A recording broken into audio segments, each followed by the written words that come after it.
ఎవడు అస్మదీ ఆచార్య కార్ముకాన్ని భగ్నం చేసిన పాపి ఎవడు అని గర్జించాడు. దశరథుడు కంగారుగా రథం దిగి, స్వాగతం పరశురామ, సుస్వాగతం. ఆ వీరోచిత కార్యాన్ని చేసినవాడు నా కుమారుడు రాముడు అని బదులిచ్చి, రామా ఇలారా, ఈ పురాణ పురుషునకు నమస్కరించి ఆశీసులందుకో అని పిలిచాడు. రాముడు వారి దగ్గరకు వచ్చి చేతులు జోడించి పూజ్యులకు ప్రణామాలు అని నమస్కరించాడు.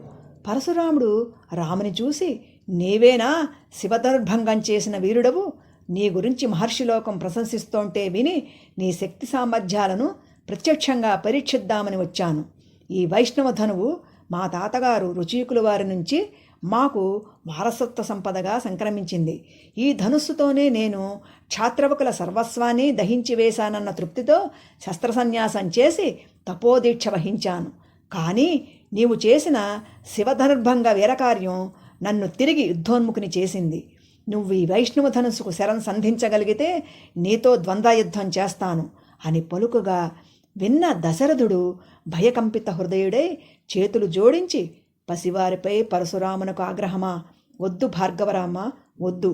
ఈ ధరాతలాన్ని కశ్యప ప్రజాపతికి ధారపోసి ఇకపై సరసంధానం చేయనని మహేంద్రునికిచ్చిన మాట తప్పుతావా అని అర్థిస్తోంటే పరశురాముడు ఆ మాటలు వినకుండా హేళనగా, ఏం రామా, సరసంధానం చేస్తావా లేక ఓటమిని అంటున్న పరశురాముని చేతిలోని ధనుస్సును బాణాన్ని రాముడు అందుకుని శరం సంధించి, ఓటమి తెలియని రఘువంశంలో పుట్టాను, నా క్షాత్రాన్ని పరిహసిస్తే సహించను.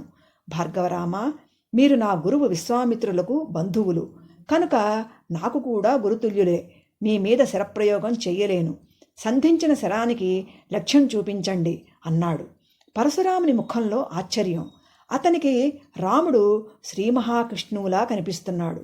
తపశ్శక్తితో మీరు సంపాదించిన పుణ్యలోకాలు కొట్టనా లేక మీ గమన వేగాన్ని నిరోధించనా చెప్పండి అని అడుగుతున్న రాముని మాటలకు వాస్తవంలోకి వచ్చిన పరశురాముడు తేరుకొని, రాఘవ, నీ అవతార లక్ష్యం అర్థమైంది.